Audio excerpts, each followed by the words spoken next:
It's really something, isn't it? How quickly a few words, maybe even just a single news report, can cross an ocean and turn into a genuine threat of war. Well, in the tense standoff between the US and Nigeria, that's not a hypothetical. It's exactly what happened. Welcome to Africa Walk 360. Calm, clear, and focused news you can trust. We look deeper so you understand better.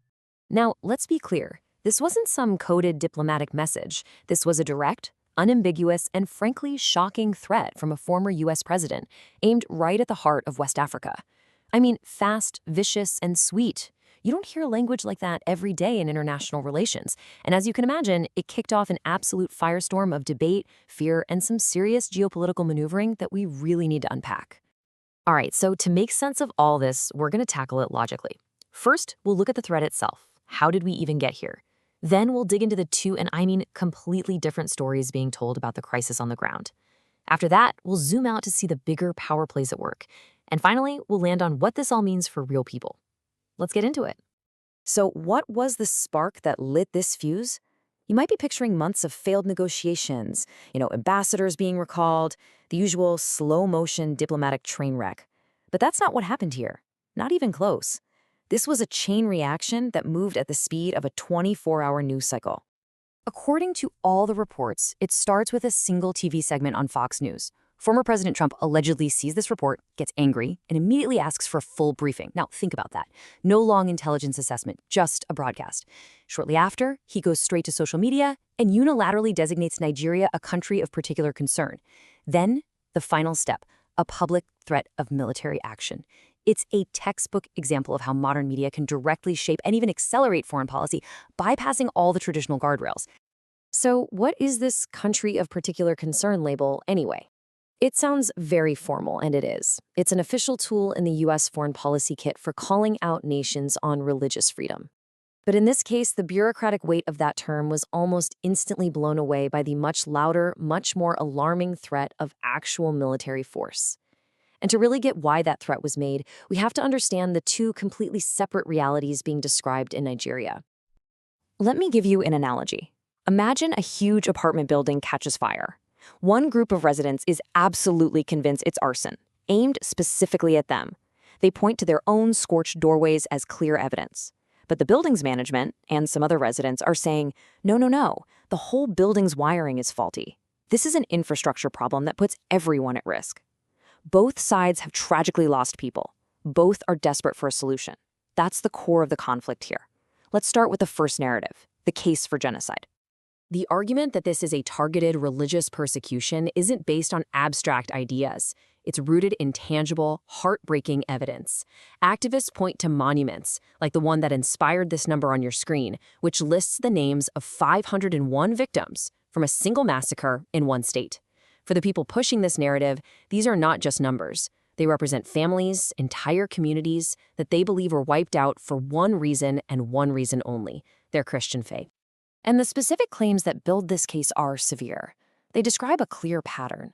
Militants taking over entire villages. They talk about Christians in rural areas being forced into what they call modern-day servitude. And there are very strong direct accusations that the Nigerian government is either complicit or at the very least criminally negligent. They point to political decisions like the ruling party's choice of a Muslim presidential ticket as proof of a systemic bias against them. And some even claim foreign militants are being brought in to help carry out these attacks. Okay, so that's one side of the coin, a very powerful, very troubling narrative. But now we have to turn to the official counterargument from the Nigerian government and its allies.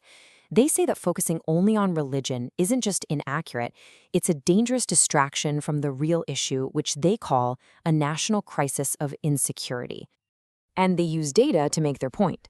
They don't deny the horrific number of Christian victims over the past several years, but they counter by pointing out that thousands of Muslims have also been killed, and in a much more compressed time frame recently. Their argument is that this isn't a holy war, this is a crisis of a failing state. It's a symptom of bad governments where the state can no longer protect its citizens, making everyone, Christian, Muslim alike, a target. And when you put these two narratives side by side like this, the conflict becomes crystal clear. Narrative 1 sees a targeted problem of religious extremism, and the logical solution is outside help, foreign intervention. Narrative 2 sees a widespread problem of state failure, and the solution has to be internal, better governance and accountability. You see, they're not just different stories, they lead to completely opposite solutions. This quote from former Nigerian ambassador Abdullah Shehu really just sums up the entire official position. He's essentially saying, listen, if you only look at this through the lens of religion, you're missing the forest for the trees. The root cause, he argues, is a government that has failed all its people, and focusing on one group distracts from fixing the fundamental problem. So now we have two powerful competing narratives. And whenever you see that, the next logical question for any analyst is, what else is going on here? It's always smart to peel back the layers and look for the strategic game being played beneath the surface. And that brings us to the fundamental question. Is this sudden, intense American focus on Nigeria really about protecting the faithful? Or is religious freedom being used as a very convenient lever to advance other, more worldly interests centered on power and influence? When you start digging, a few potential motives pop up. First, you can't ignore U.S. domestic politics. Taking a tough stance on the persecution of Christians plays extremely well with a key evangelical voter base, especially around election time. Then there's the big geopolitical chessboard. Nigeria, a major African power, has been actively strengthening its ties with U.S. competitors like China and India. They're pursuing what's called strategic autonomy, meaning they don't want to be locked into just one camp. And let's be honest, in international relations, national interest is almost always a code word for economic interest. It's also so important to look at the exact language of the threat. It wasn't "we are attacking." It was conditional. It starts with that all-important word, if. If the Nigerian government continues. This is a classic power move. It frames any potential U.S. action not as aggression, but as a necessary response to Nigerian inaction. It cleverly puts the ball right back in their court. Okay. So that's the high-level game of diplomatic chess. But let's bring this down to earth. What does all of this actually mean for Nigeria's future and for the more than 200 million people who live there? What are the real-world consequences? Because at the end of the day, beyond the tweets and the strategic analysis, there's a human reality on the ground. Communities are fractured. People are genuinely living in fear. And the stability of Africa's most populous country is genuinely on the line. This is not a theoretical exercise. Analysts see a few ways this could play out. This kind of external pressure, especially when framed in religious terms, could easily pour gasoline on the fire of internal divisions. It could also lead to Nigeria becoming isolated on the world stage.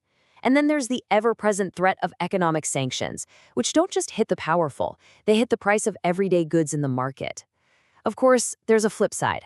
Some argue this is the harsh wake-up call the Nigerian government needs to finally get serious about fixing its security crisis once and for all. So this brings us to the big picture strategic question. When you look at all the pieces, American politics, media narratives, global competition, and Nigeria's own internal struggles, you have to step back and ask, who is actually shaping the direction of this situation? And to what end? And let's bring that global question right down to the personal level. For the person farming their land, for the family running a small shop, how does this international war of words actually affect their average household? How does it impact their community and the future they're trying to build for themselves and their children? If this breakdown gave you clarity, remember to like, subscribe, and share. Let's continue the conversation.